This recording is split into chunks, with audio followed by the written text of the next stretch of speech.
Hi, it's Will Dowd with Massachusetts Campus Compact reporting in. I, over the past summer, have been very busy, and I just wanted to first apologize for the lapse of videos that I've been posting on YouTube. But I think this video that I'm going to be showing to you is of importance. At Massachusetts Campus Compact, we always talk about how community education is important, and I will have the opportunity to go to a community screening of the Killing Fields, Sons of the Killing Fields in Lynn in June. And there was this wonderful speaker, her name was Claire Sullivan, and she's a community organizer. She works for Straight Ahead Ministries, and she gets rival gangs in the community of Lynn to play basketball in the courts, to sort of break down some rivalry that is, and some of that tension that exists between gangs. And the program has been duplicated all over the country since its inception. And basically what I'm about to show you is a 7-minute clip of Pastor Claire talking about Cambodian youth in Lynn and their involvement. I hope you enjoy the 7-minute clip of Pastor Claire introducing the Lynn specific documentary. Well, we've been waiting to unload this film. We've been working on it for 5 years. But just to give you a little background on this, Straight Ahead's been around for 20 years nationally, but we started doing the work in Lynn in 2002. But one of the things I didn't know, I grew up, is there anybody besides me that grew up in the 60s in this room? In the middle of the Vietnam War, bombs dropped on Cambodia, all kinds of injustices went on. And then Lynn is one of the 3rd largest Cambodian cities in the nation. And so this is an amazing, amazing city. So when we started going into the detention centers, when I started meeting Cambodian kids, I had no clue, even though I grew up in the 60s, it doesn't matter how old you are, you got to keep learning your neighborhood, right? Because learning and being educated about your community is actually violence prevention. Because when people are ignorant, they do ignorant things, right? People react out of fear. So I said, well, I better get learned, right? I got to go to Cambodian school. So I didn't know that this was the 3rd largest, and then Lowell's 2nd in Long Beach, California. So one of the things, when we developed a partnership between Lynn Cam, I walked through that red door, we wanted to start a film. One of the things that we recognized in 2002 was that all of our Cambodian youth that we work with, and we only work with kids that have come out of lockup or a gang involved. But one of the things we realized, I'd be asking school teachers, what do you know about the Khmer Rouge? Even teachers didn't know. I'm not saying all teachers, but as we were randomly, our youth in our program were going out with Ken, we were going out with cameras and interviewing people in the city at the bus stops, at the corners. We found out that nobody knew anything about what happened in the killing fields from 1975 to 1979. America says that 1.7 million Cambodians were massacred. When you go to Cambodia, like we did, and the numbers there are 3 million. 3 million of a genocide. We live in a genocide city. And so what we noticed was parents, one of the things the schools were feeling, a lot of people were feeling like Cambodian parents were neglecting their children by not coming to the meetings at the schools. But what they didn't know was when they heard the word meeting, that meant they were not going to come home. They were constantly called to meetings. How many Cambodian Khmer people in the room here?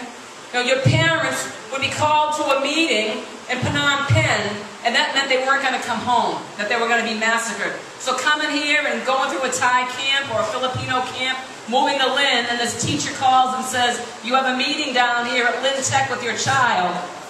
Because it hasn't been translation properly, and all kinds of things were going down. So it's causing all kinds of what? If a parent's being invited to a meeting who survived the genocide, what's he or she going to feel going to the school? And deeper than that, go deeper. Trauma. Trauma. Afraid to go to any institution that had power. So we decided we wanted to make a film that was going to be led by our youth. Amen, the pastor. Amen. Amen. So let me just tell you about 2 guys that are the central pieces of this film. Stephen Touch. Anybody know? He's coming. Okay, he's coming. And Manny Keogh. West Lynn, blood, East Lynn Crip. Right? Everything we do at Straight Ahead is integrating rival gang kids. Everything from silk screening, everything we do, serving the community, marching, it's all rival. So, here's the miracle before you see the film. Stephen, I want to hear a personal story because it's not quite communicated on the film. Just give me a couple of minutes. Listen up. This is like sacred. Stephen lost his mother at 14 years old. Okay? He got upset, got in a fight, and he went into detention. 30 days later, at 14, he found out his father dropped dead of a heart attack. He got in a fight in lockup. No one gave him counseling or helped him through grief. And the next time he got out of lockup was at 17 years old doing this film. Our prayer going to Cambodia was filming, number one, interviewing our city and interviewing our guys from Straight Ahead who have been gang involved that are Cambodian. The other thing was go to Cambodia to find the villages of Manny and Stephen. So let me just tell you one miracle before the film rolls. The Washington Post was also a part of this filming as well. They came in, they said this is a very important film. So we were praying and praying and praying for a miracle for Stephen to find his family. And a 2-hour ride, lost out down past the Mekong Delta, turned into 7 hours. And Barbara Caven from the Law Center was with us. They're saying, we're never going to find his family. And Eugene Schneeberg and I were praying on the bus. We've got to find his family. We've got to find his family. So we were lost, and randomly, we looked out a window and we saw a lady. We said, why don't we just get off and randomly ask this lady if she knows anything about a village or a province that Stephen's from, because we did not even know where we were. We were in Vietnam. Stephen gets off the van, and this lady says to him, do you know And that's his mother's name, in the middle of Cambodia. Wow. And he freaks out. Ken's got the camera, right? Backs up. And she says, is your name Stephen? We're like, what? It was Stephen's aunt. We were randomly asking for directions. The man next to her was the village chief. And all Stephen's family came flying out, pulling on our clothes, weeping. Our son has come home. Our son This happened on the video. Ken's got the camera. We were all shocked. So it's amazing what we can do when we leave our blocks, we leave our corners, we leave our mindset, the things that open up. So the first time Manny and Stephen ever left Massachusetts was to go all the way across the country to Cambodia. Isn't that amazing? So just think about the possibilities about, and that, you know what? When we did that, it brought peace. It brought peace. It brought peace to the neighborhood. So the past 5 years, we've been having rival basketball leagues outside where there's been no violence. We brought 69 rival gang members together at Lynn Tech, not an incident of violence. We have a rival basketball league Friday nights, no incidents of violence.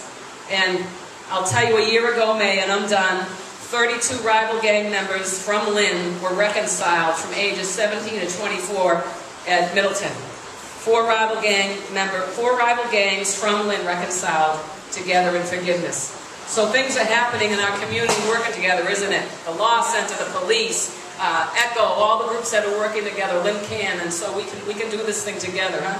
One kid at a time, huh? I've learned more from youth in this city than any university I've ever been to.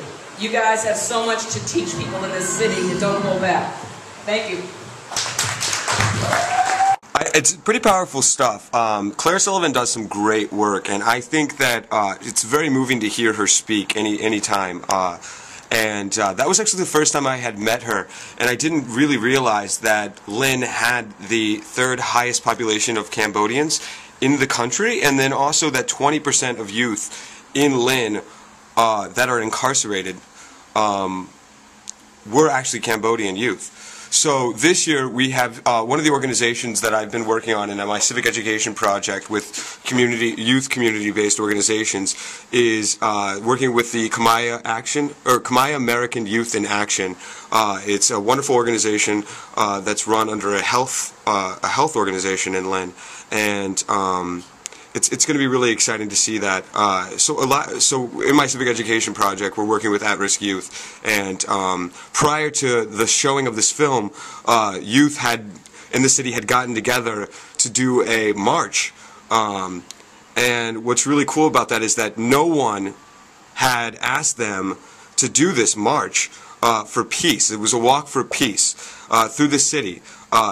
Lynn is lucky to have a summer go by without at least one youth being killed by gangs or by other means. And we are trying to show these students that first they can still become agents of change in their community, and that just doing a peaceful walk is great. It raises awareness, but what's next? And that's what Diana Carey in the Public Policy Institute and I want to forge. This is the reason why we want to forge collaborations with youth nonprofits, and we have managed to do so, and I'm really excited about implementing that civic education project. It's really just going to give them confidence. It's going to help them develop skills that are essential that they can carry over later on in life, and really learn the civic process. And I am elated. People like Claire really inspire me and really inspire the work that I do as a VISTA. And I hope she inspired you. Okay?